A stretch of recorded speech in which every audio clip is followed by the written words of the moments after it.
Now this song was written strictly for women with ambition who believe in large living. I propose a toast to you and your attitude. Top lady in the house, keep it moving. I respect all that you do. Top lady in red, sophisticated, very well dressed and educated. Everyone knows when I'm in the building.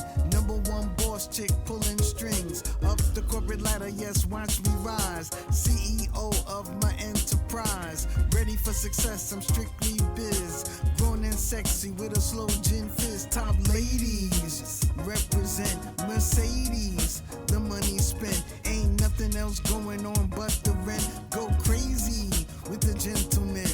Raise your glass, raise your flame. You're the type of woman that has everything. Raise your glass, raise your flame. Beauty and brains and a wedding ring. Raise your glass, raise your flame. Top lady in the house, girl, do your thing. A top lady is a dame with the claim to fame. Don't complain or play if you ain't got game. Top lady in black with an entourage. Misbehaving in a limo car. I step on stage, round of applause. They scream my name cause I'm a superstar. Drinks on me in the VIP. Bodyguards deliver my currency. I flow at the show, collect my dough. 4 hours of sleep, I'm ready to go. Top ladies represent Mercedes. The money spent, ain't nothing else going on but the rent. Go crazy with the gentlemen. Raise your glass, raise your flame. You're the type of woman that has everything. Raise your glass, raise your flame. Beauty and brains and a wedding ring. Raise your glass, raise your flame. Top lady in the house, girl, do your thing. A top lady is a dame with the claim to fame. Don't complain or play if you ain't got game. Top lady in white, I got my visa. Gangster leaning on the Tower of Pisa. I'm sipping on English harbor rum.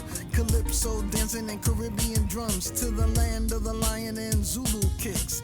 Tropical safaris and pyramids. I'm traveling Zoom in a private jet. Up to the moon, seen nothing yet. Top ladies represent Mercedes. The money spent, ain't nothing else going on but the rent. Go crazy with the gentlemen. This is WHCR 90.3 FM. You're listening to PJ's show, and I'm your host, Pojanee PJ Fleury. Today, we are joined by SAVONA Bailey-McCLAIN, who is the founder of the West Harlem Art Fund, founded in 1998, and she is doing such amazing work in the West Harlem art community. We are so thrilled to have you on, SAVONA. Welcome to the show. Thank you so much, Pojanee. I appreciate that intro.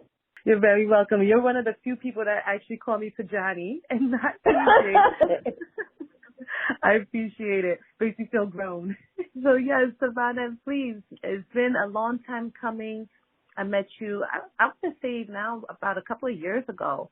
And yes. I've always wanted to have you on the show to talk about the West Harlem Art Fund because you are truly doing some amazing work with the fund. So please give us a quick intro, and we're going to find out all about your work. Well, I started the West Harlem Art Fund, believe it or not, January 1st, 1998. And that was because I was applying for a grant with City Parks, and they said the deadline was January 1st. And I said, that's impossible. That's New Year's Day. They said, we will be open, and you have till 5 o'clock to turn it in. And I was like, well, I guess I got to do some work today. So that's how I began it. I just wanted to preface that I didn't go to college for art, but I've always loved the arts from a child. And I used to drag my sisters with me to museums across the city. My mother allowed it. She really believed in education, coming from a segregated South. And so we would go to the Met, quite often, and MoMA, and we would check out the art, and it just never seemed foreign to me. When I came out of college, and a few years afterwards, I noticed how people were very intimidated by going to museums and galleries, something I never had any fear of. So I realized that maybe if I could help bring the arts in open spaces in local neighborhoods, maybe people would feel less intimidated. And I had no idea what that really meant in the city of New York. There are not that many organizations in the city of New York that are led by people of color that present public art, because public art is a rich person's game. You have to have money to present art, or at least understand the rules well enough so that you can navigate and strategize on presenting public art. And that's what I've done. So over these years, now we're talking decades, I have learned how to present public art, different formats, variations, so that they can be seen across New York City. We have presented in Washington Heights. We have done Williamsburg, Lower East Side, Tribeca a little bit, Brooklyn, the Bronx, where I was born and raised. So I've gone in 4 out of the 5 boroughs, numerous neighborhoods, because this is New York City, the art capital of the United States of America. And why shouldn't I? Why shouldn't I present across this important city and share multiple narratives and have people enjoy art on an everyday basis? I hope that answers your question. It does. I like the part of every day because, you know, we're bombarded with a lot of things, and it's not always art. It's not always meaningful art. So please talk about the project, your recent project in West Harlem. Sure. So last year, I should take it back 2 years, and I was approached by someone who worked at Parks. Her name was Jana Lasorte, who asked me, would I consider doing another exhibition in Harlem? To this day, I am the only curator, only arts organization that has presented in all 4 historic Harlem parks simultaneously. Wow. And so she was hoping that I would do that again. So I thought about it because it's kind of difficult sometimes to present in Harlem. There are a lot of issues, logistics one has to deal with. And it was a bumpy ride in the beginning because I reached out to an organization who expressed some interest partnering. They were not from uptown, but nonetheless, I explained to them that this is a community of color. And so therefore, the history, the culture, the people needed to be respected. I welcome all artists. I don't care what background. I'm known for that. I have presented Asian artists, Latino artists, white artists, black artists, Caribbean artists, Native American. I am known for doing that because, again, we are in the #1 city in the United States of America. Why shouldn't we? But even though that is the case, a lot of people worry about narratives. And I try to make sure that all the works are site-specific and that the people in the area for which they're going to see the art can feel that they can identify in some form or fashion of what is being presented. And when I didn't get that response from the group that I was talking to, I bid them goodbye, and I brought in another group, New York Artists Equity Association, which was co-founded by Jacob Lawrence and Gwendolyn Knight from Harlem, along with another group of diverse artists. They're based in the Lower East Side, but they got roots in Harlem. And they agreed to work with me, and we presented it last year, 2024, 20 sculptures, contemporary artwork across 4 venues. And then we picked up 3 other permanent works as legacy artwork, so that way people would connect more with Richard Hunt's piece on 125th Street, Allison Czar's piece of Harriet Tubman on 8th Avenue and St. Nicholas, and then Algernon Miller's piece on 8th Avenue and 110th Street. It went exceptionally well, so well that we couldn't even forecast the amount of attention that we had garnered. And we made CBS 3 times, separate times. We made radio stations, including WBLS for the hip-hop sculpture we presented with Sherwin Banfield. We showcased a variety of abstract works, a couple of figurative works, but the point was it dealt with the history, the community, the culture of Harlem. So this year, we're presenting 26 sculptures across 7 venues. And our legacy sculpture will be Invisible Man by Elizabeth Catlett. She's one of my heroes, and that's on Riverside Drive and 150th Street. And we're very proud of that as well. But we have a great group of artists, including land art, that I am most excited about, because land art started in New York City and the UK, and we have at least 2 land art pieces that we will be presenting in Jackie Robinson Park and in St. Nicholas Park. That is absolutely fantastic. All the art lovers out there, I know they're like just waiting on the edge of their seats for this next installment. Can you talk a little bit about the history of public art in Harlem? Well, if you want to talk about that, you have to go back to the Renaissance. And the person that I give a lot of credit to is Augusta Savage. She is getting her day in the sun. I just wish she could have received it when she was alive.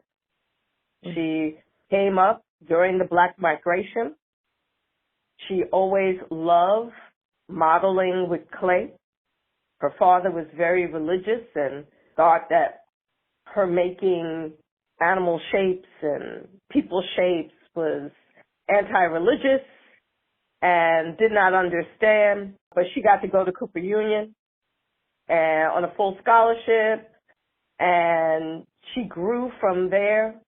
She always gave back. She had a school that she taught young people, including a young Jacob Lawrence and Gwendolyn Knight, and she kind of put the 2 of them together, and they did end up marrying each other. She believed in the people of Harlem. She believed in Black people. She even had a studio, I shouldn't say studio, a gallery, because she had a studio, but a gallery that did not live very long. And she understood that it was not her time in American history. And so she said if she had to sacrifice, she would, for the next generation, so that they can move forward. And that is one of the reasons why I admired her. She was not selfish. She thought about others. She saw the bigger picture, and she pushed it forward. Now, her sculpture from Lift Every Voice and Sing was presented at the World's Fair, which was in Queens. But because she could not find a place to store it after the fair, it was destroyed. Absolutely destroyed. And so now a group called Monumental Women are trying to bring that sculpture back and have it permanently placed in Harlem. Eleanor Roosevelt, First Lady, came to New York, to Harlem, to meet this woman because she admired what she was doing. And so I am hoping when the permanent piece comes, another First Lady who respects people of color will come and also pay their respect to that sculpture. Amazing legacy right there. With the artists now, contemporary artists, do you think, and especially being a part of projects like yours, being able to display in Harlem, do you think that they get the weight of that history? They get a modern history versus a past history. I always tell the story when people ask me about Harlem Sculpture Gardens. I talk about two little boys who live a block away from me. And the youngest last year was very impressed with all of the sculptures, but particularly in St. Nicholas Park, because that was closest to his home. And so his mother shared with him that I was the person who brought the sculptures there. And he was most pleased. And when he would see me in the street, he said, "Are you going to the sculptures now? Are you going to look after them? Are you going to make sure they're all right?" And I thought that was wonderful. That child took those sculptures and saw them as really being a part of the landscape, like people. And he wanted to make sure now I was going to take care of them and I was going to look after them. And that told me that's what we need to do more of. We need to share joy, excellence. So therefore, our young people can feel inspired that they may want to do the same thing.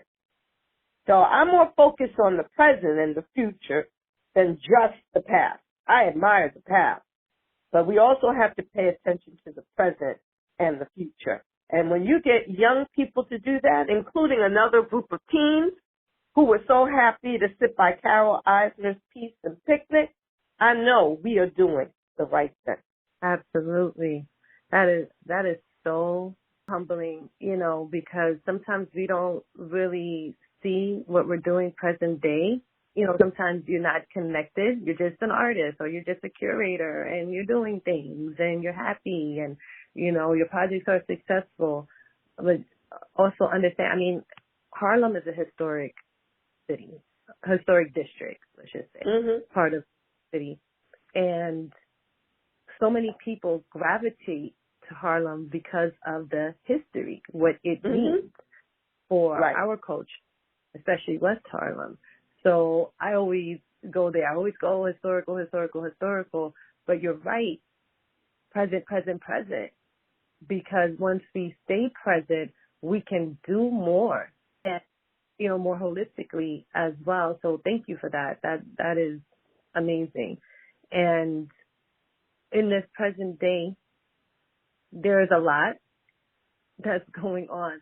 So it's even more of a reason to do projects like this, to showcase art, because a lot of art programs have not returned back to the schools.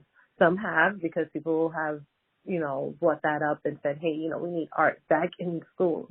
And so you see them slowly getting back in. They changed STEM to include art, so it's now STEAM, which is amazing. And there is, I feel, a little bit of more of a promotion and a more of a push back into the arts and true arts, and not just, let's just say, people just doing things randomly, but really curating artistic places, these walk, places, pedestrian alleyways and things like that New York City and other cities are putting together. And also it doubles as a great space for public art. So there is a lot happening that is going to impact the future.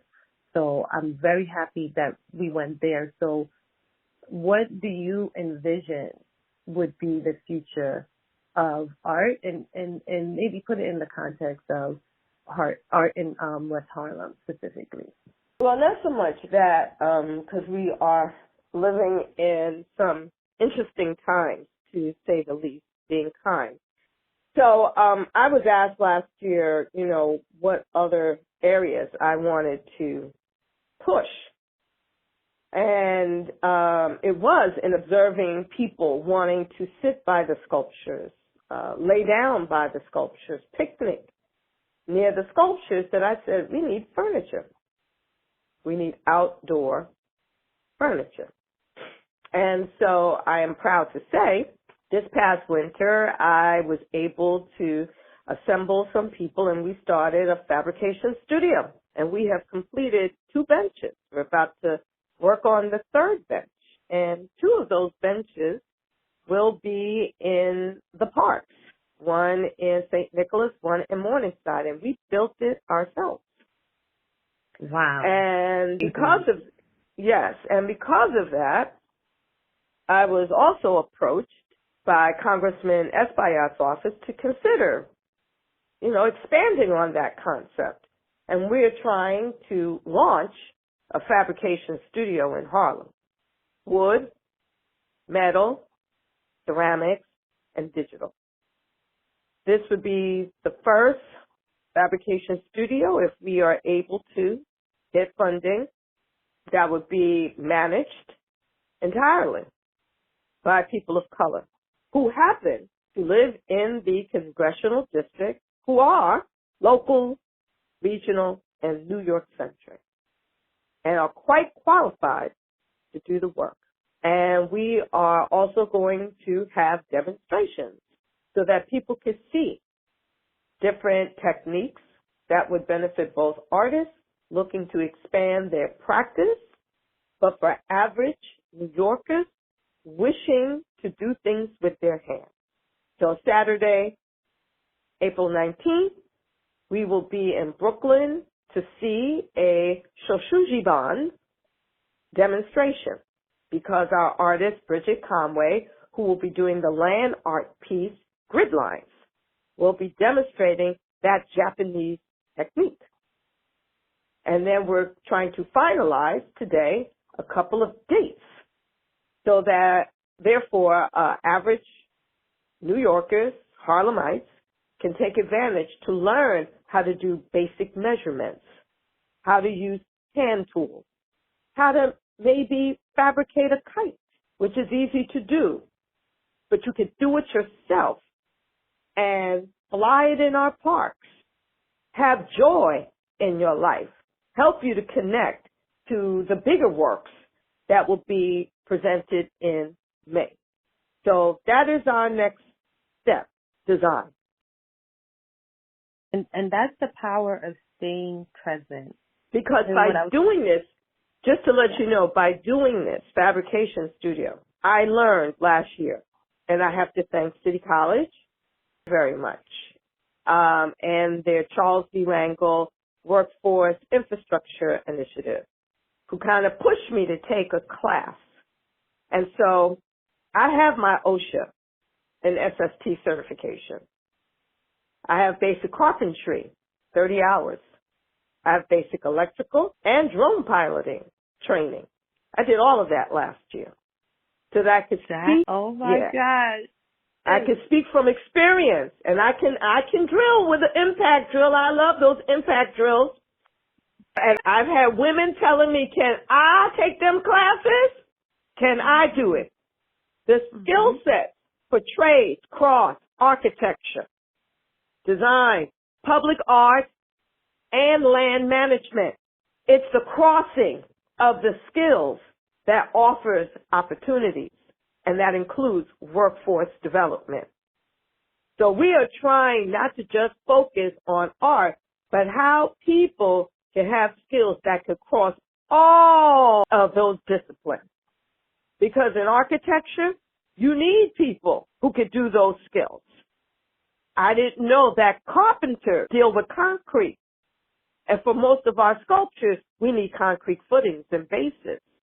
So having those skills helps with the public art.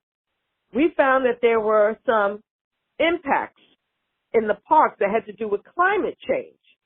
And so we've been working with the J. Max Bond Center at City College and the School of Architecture, and we've been developing resiliency plans so we could deal with the soil erosion, the soil compaction problems in some of the parks, how we can seed bomb and work with the grasses that are there in our parks to make them more healthy, more alive.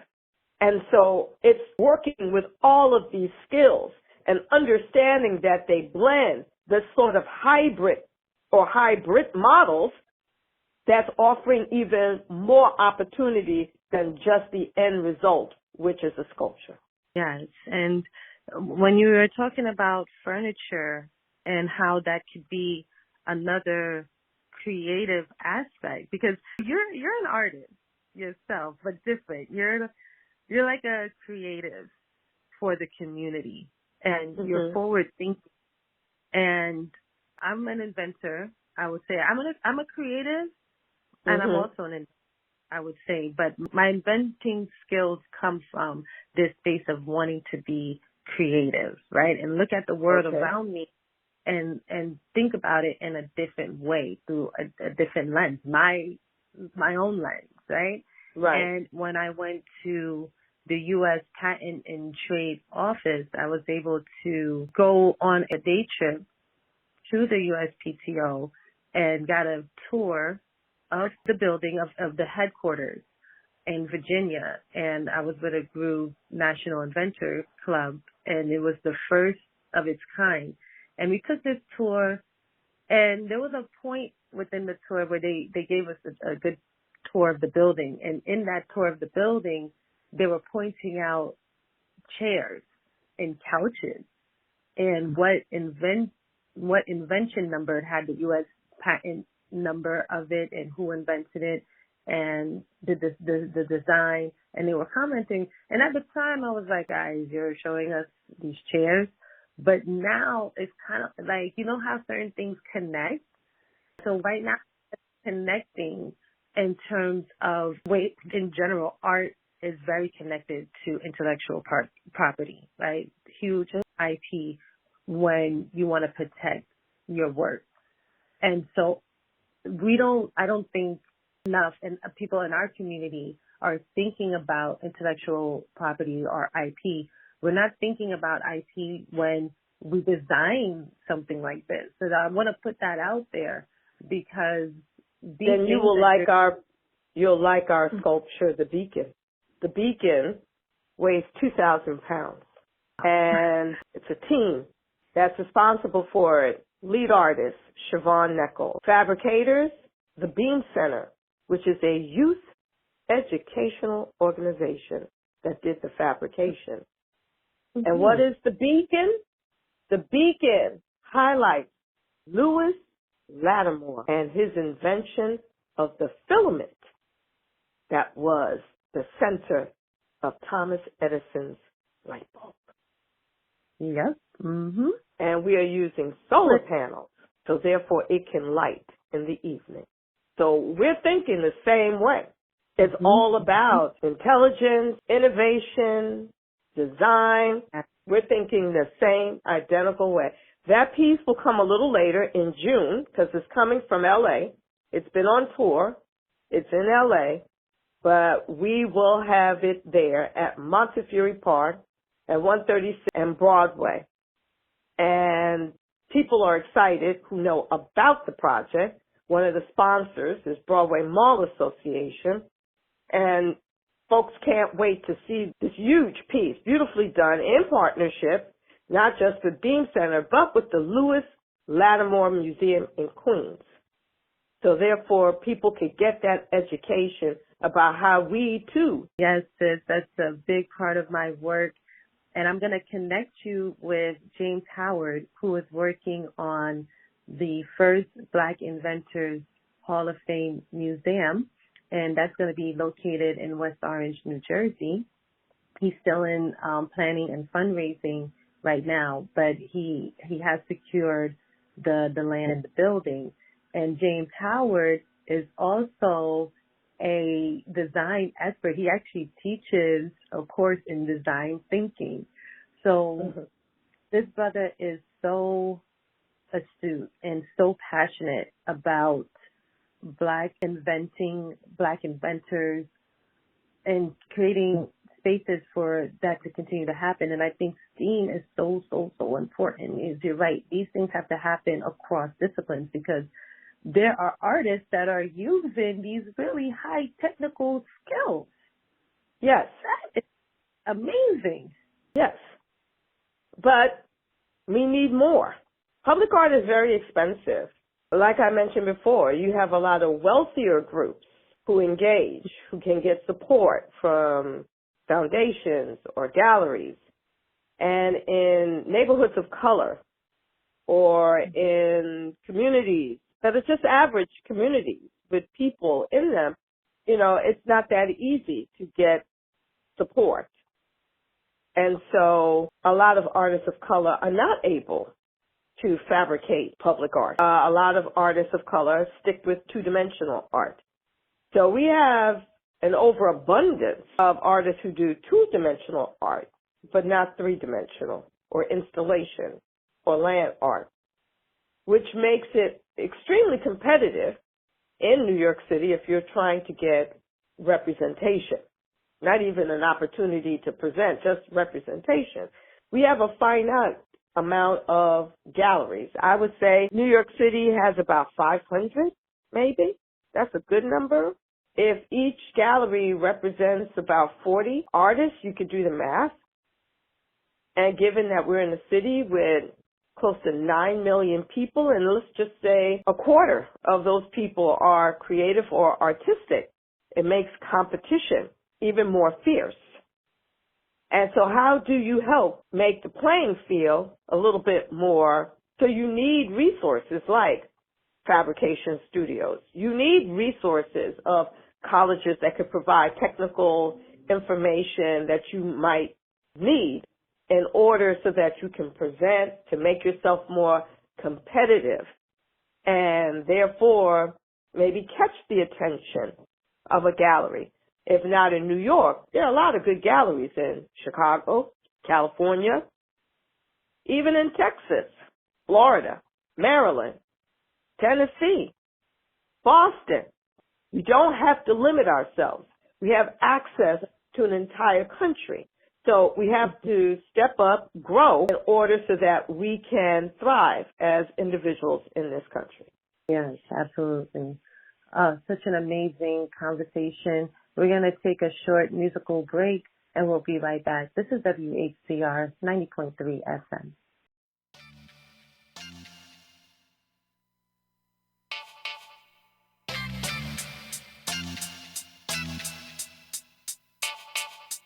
An original woman is on the mic with the rhymes. Behold this NUBiA from the Bronx this time. No other female rapper can compare with mine because the lyrics that I write are so sublime. As you hear wise words written from my pen, she did it once before and she can do it again. Don't grab the microphone, I'm not gonna pass it to you. Sit in the audience, behave like you were asked to do. I make you clap, freak, dance, and bob your head. NUBiA keeps rocking hip hop, my friend. On the stage, in the studio, or standing in the cypher, I can go from storytelling, rap to freestyling, kick a lyric and I spit it. You're so confused, like hieroglyphics on the pyramid. I show and prove I'm not an amateur, I'm a pro at this. My 16 bars are over, now let's go with this. Hey yo, the voice in the darkness coming through. They came in the place and they paid to see you. Well, I'm the grown lady you've been waiting for. NUBiA, superstar, shine a light on her. You make you totally ignore other chick MCs. NUBiA's top lady, that's the way it be. Have you heard around town? She's in full effect. I'm from the boogie down Bronx, what do you expect? An original woman is on the microphone. Pay attention, WHCR is going in the zone. In the music room, he's like a scientist, putting all the beats together so it sounds like this. He makes a track from scratch and puts it in the computer. Gets on the turntable, pass the mic to NUBiA. I got bars like an R&B singer. DJ E-Man cuts the record with only 7 fingers. Got all the DJs squirming under his thumb. At the end of a battle, he's the only one. I'm the uptown queen, queen of the underground. I travel around so I can't be found, disappearing in the crowd like a mystery. The microphone near my mouth is like a kiss to me. I know you want me to continue, that's your greatest wish, but my 16 bars are over, now let's go with this. Hey yo, the voice in the darkness coming through. They came in the place and they paid to see you. Well, I'm the grown lady you've been waiting for. NUBiA, superstar, shine a light on her. You make you totally ignore other chick MCs. NUBiA's top lady, that's the way it be. Have you heard around town? She's in full effect. I'm from the boogie down Bronx, what do you expect? There's wisdom in the rhythm, in the voice, in the darkness. Listen very closely and you guarantee success.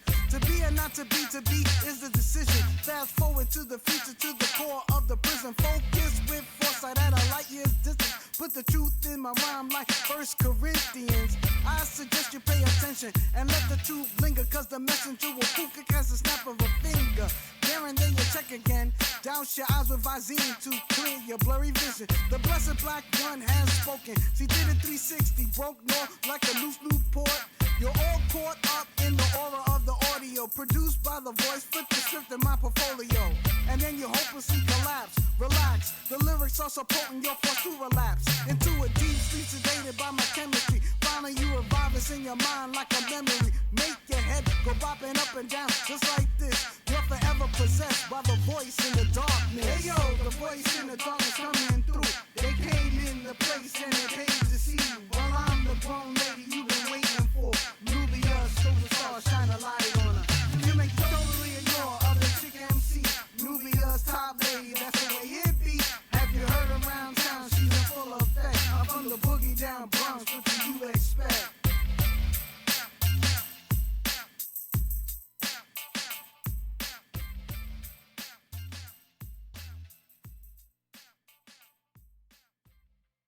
We're back. This is WHCR 90.3. You're listening to PJ's show, and I'm your host, Pojanee PJ Fleury. We're returning now with SAVONA Bailey-McCLAIN of the West Harlem Art Fund, founded back in 1998. There's one of the things that I really love to hear when you're speaking is when you say you were approached, because that is saying so much about your work. It speaks for itself. Your reputation precedes you, and people are engaging you.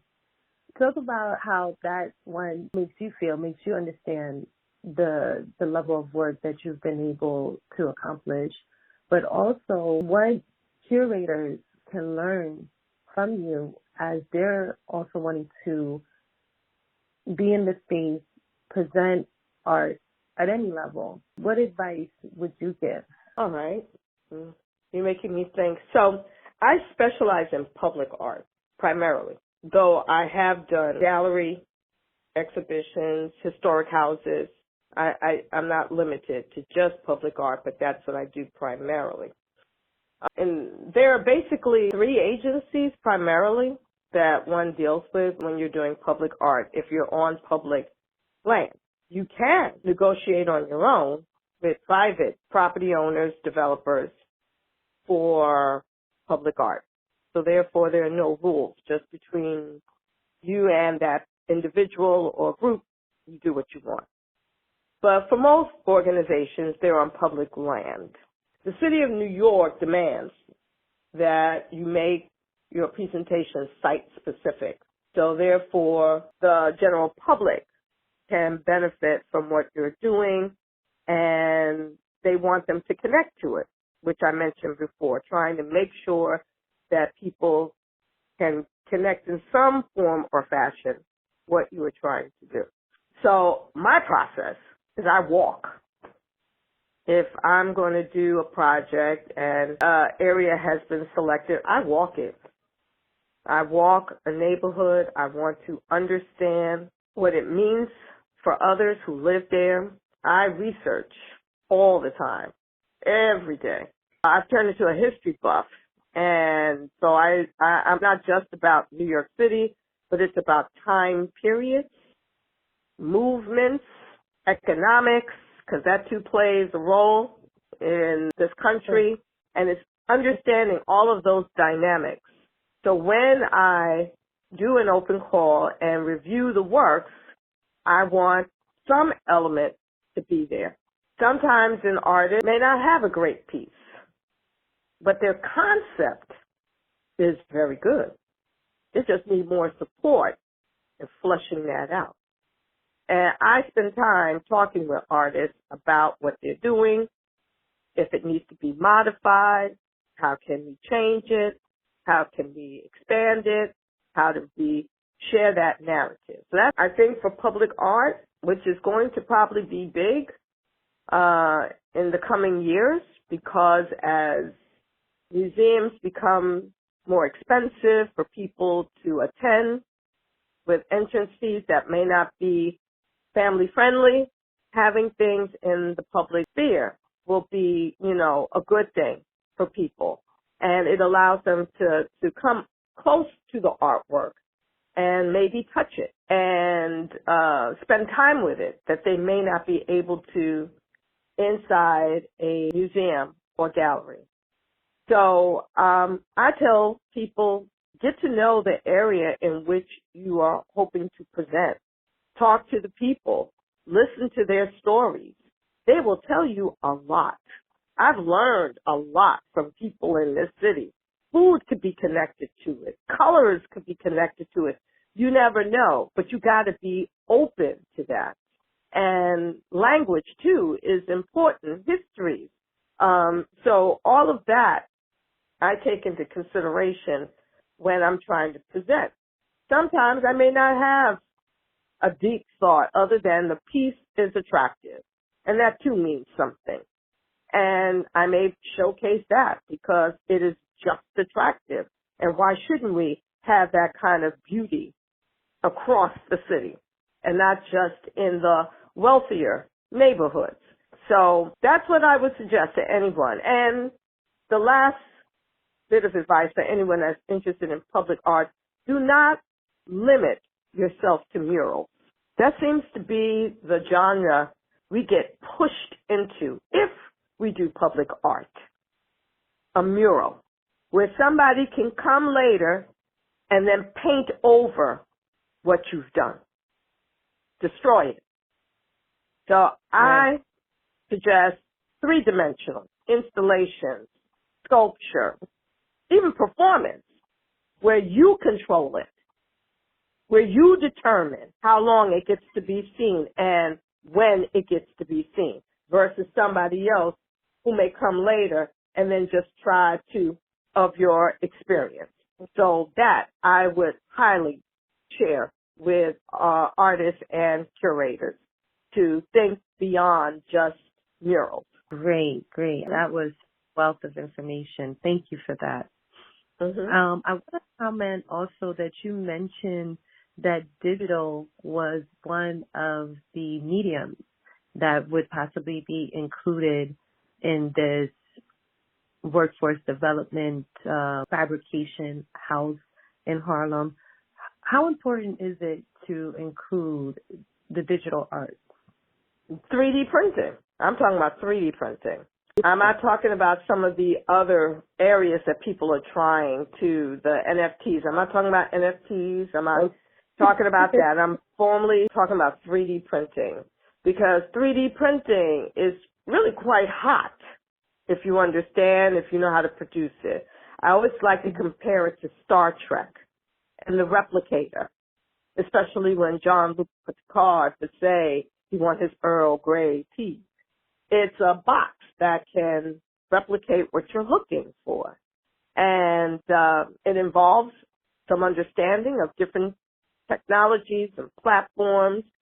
It allows you to use resin, which is easier sometimes to acquire versus wood or metal or stone. It offers you options to blend too with other mediums, and it offers more opportunities and options for people.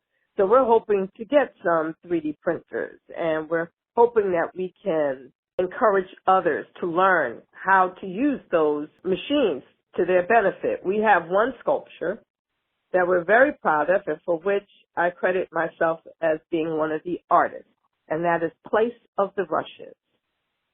I'm the conceptual artist, but the lead artist is Peter Miller, architect.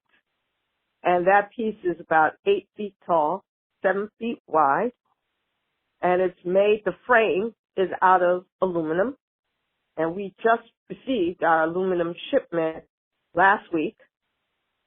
And then inside of the aluminum frame are 3D printed filters with all Native American imagery, mostly flora and fauna, but the point is it's 3D printed, it's beautiful, it allows people to walk close to it, ask questions, and they can connect to it. So, yeah, that's why we want to do it, because it will help people to grow. If you're an artist, it will allow you to grow. to have that option to your availability. Because depending on what you're doing, the cost factor may go down, and you can use that technology to develop new types of work. So it helps you to grow as an artist or designer. Most definitely. I love 3D printers. I heard about them first time. It may be, this is about 15 years ago, maybe a little more. And you're right. The replicator, we don't think about how much things were actually revealed to us through the movies. And the movies are the best way to reveal these things because the technology is already 20 plus years ahead than what's available to the public.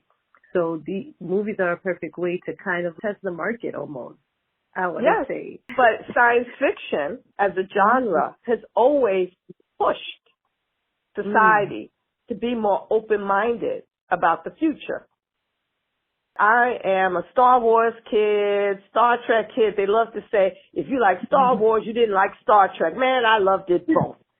Star Wars, Star Trek, Deep Space Nine. I was a big Deep Space Nine fan. Loved it. Loved it. It showed you possibilities. It helped you to imagine. It helped you to go beyond your everyday life. Oh, yes. So when I think of 3D printers, I think of the replicator, Star Trek. Oh, yes, I can make this thing move, and before my eyes, I have this model, this image, this object. So, yeah, I don't think sometimes we're able to connect these different dots because we have been discouraged. I'm talking about all Americans, not any particular American, from, connecting all of these dots. It's not just about entertainment. It is about everyday life, what you could do to be innovative. We talk a lot about that lately. How do we become innovative?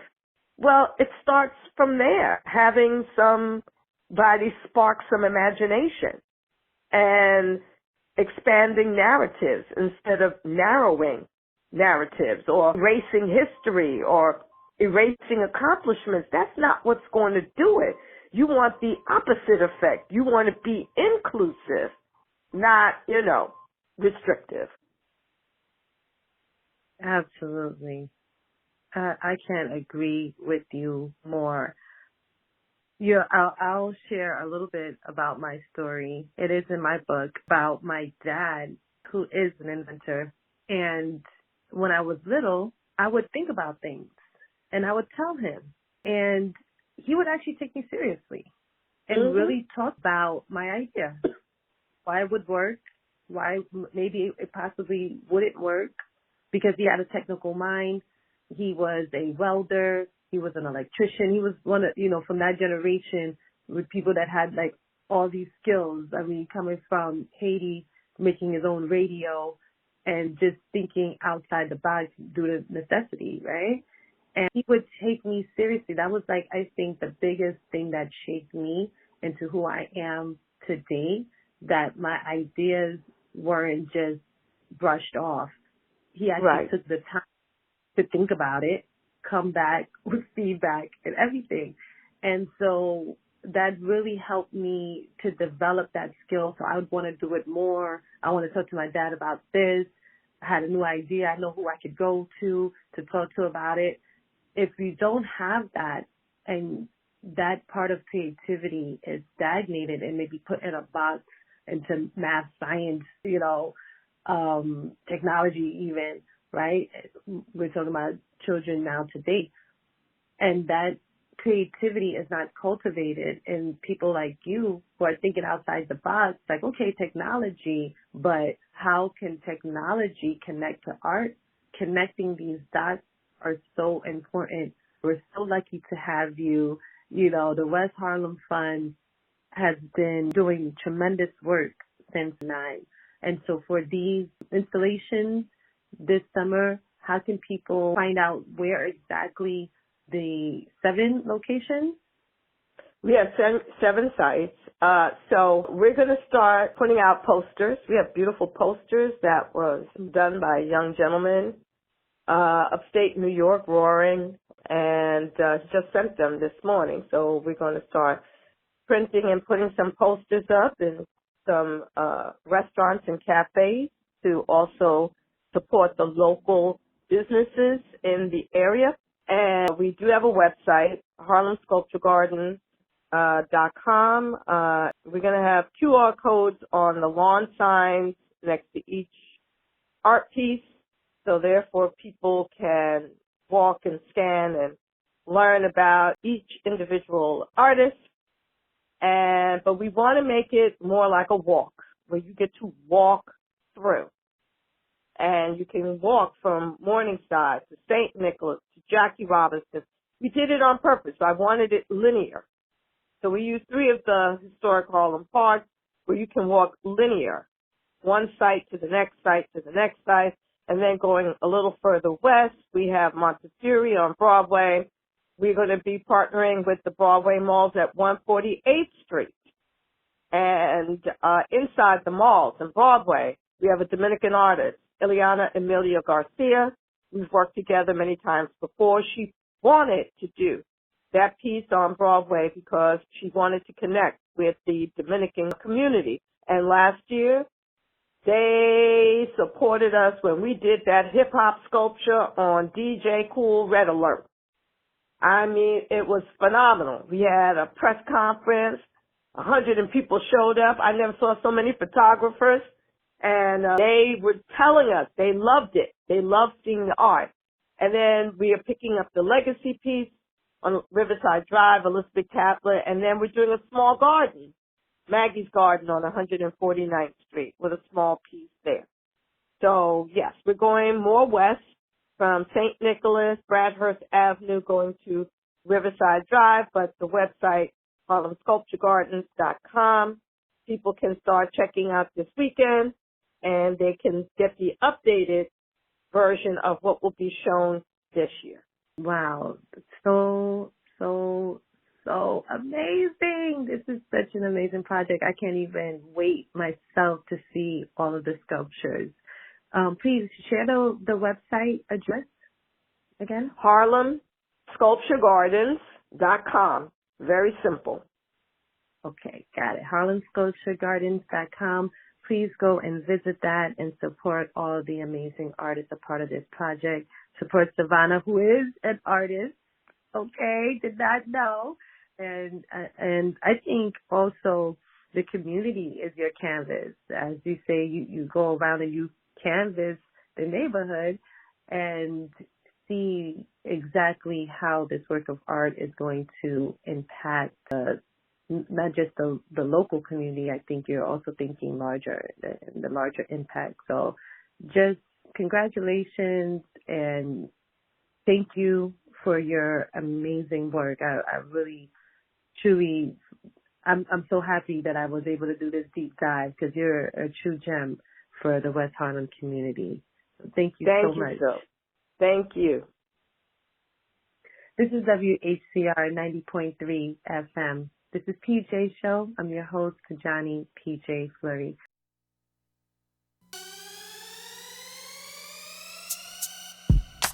This goes out to all the brothers doing the right thing. You got my respect. NUBiA is your sister. I bow down. You're a king. Ladies, you gotta recognize a man with wisdom. Tall, dark, and handsome. All buffed out from the gym. It's all about him. Let's begin. It's a boy, yes, it's all good. Another prince is born in the neighborhood. Bred and fed on the breast, yes, spoiled to death. He grew up fast like you knew he would. There was no such thing as child support. His moms never took his pops to family court. The father decided to be the provider the day he found out 9 months before. The boy learned to read at the age of 3. The first years of his life he learned his history. Taught his son he was God, no mystery. How to get respect when sisters be trying to master the original man. Can he bring her to submission? Yes, he can. The little boy rode alone, never joined the gang, never touched the gun because he got good hands. I'm your #1 fan, well, I'll be damned. The little boy grew up to be a hell of a man. man. I give props to his pops for the jewels he dropped. He walks with a bop, holding down the block. And with the infinite power he possesses in his hands, he holds conversation, talking man to man. In the barber shops, yo, he can't be stopped. It's all about him is the name of this jam.